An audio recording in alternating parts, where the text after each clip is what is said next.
So back in October 2017, Holly and I decided we wanted to start a family. We went to our GP, or my GP, which seemed like a really obvious point to start at. We didn't really do any research, and pretty quickly it became obvious that we were the minority in that system as two women, as queer women, that we were going to have to sort of advocate for ourselves differently, and that it was also going to be a really, really medical process. So our experience going through that was about 6-7 months, and it really prompted me as a researcher to start to realize, wait a second, this is not how this service should be.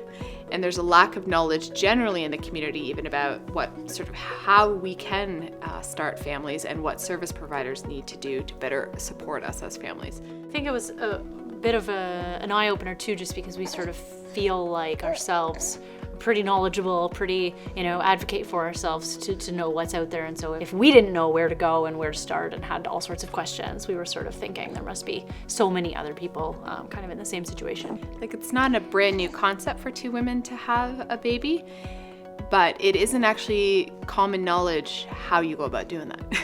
I'm Dr. Jody Hall, a full-spectrum doula and a professor in the School of Nursing at Fanshawe College. As an instructor in the doula program, I was particularly interested in looking at how the insights of this study would guide our doula curriculum.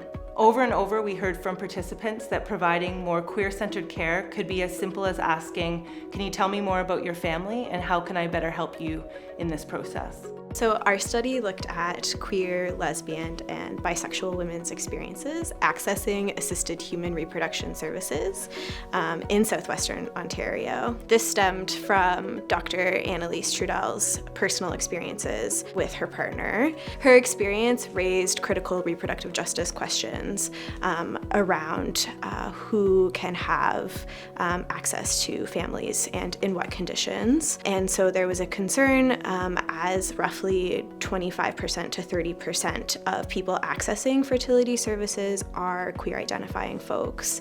Our research conducted semi-structured interviews with queer, lesbian, and bisexual identifying women, followed by a thematic analysis of the transcribed interviews to identify common themes throughout people's experiences. So altogether, we had about 20 participants, including a couple of care providers, in which we discussed how they approached dealing with queer women.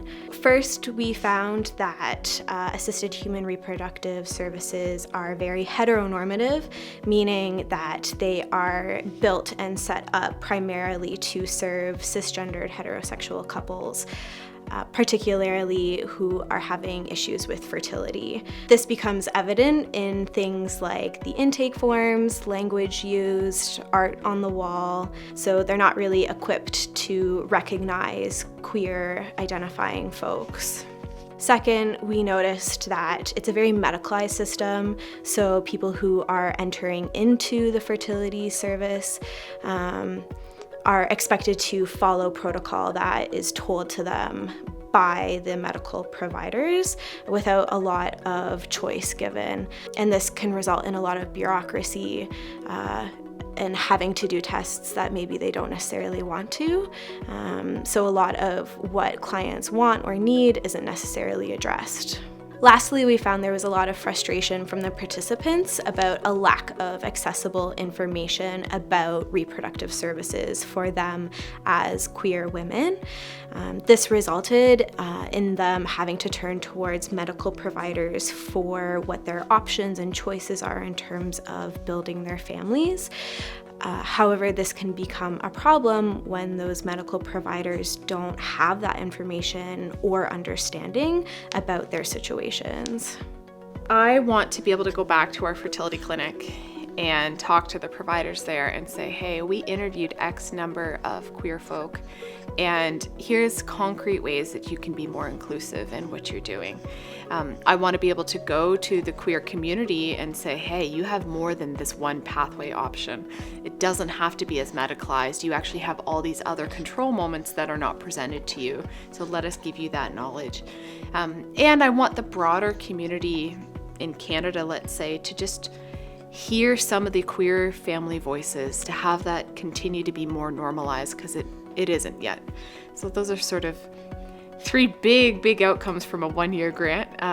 So it's definitely step 1, and we'll continue to work on those 3. The lessons we've learned from this research will feed directly back into our doula studies program. It's going to help our students be more prepared to meet the needs of queer families as they make their way through the fertility system and grow their families.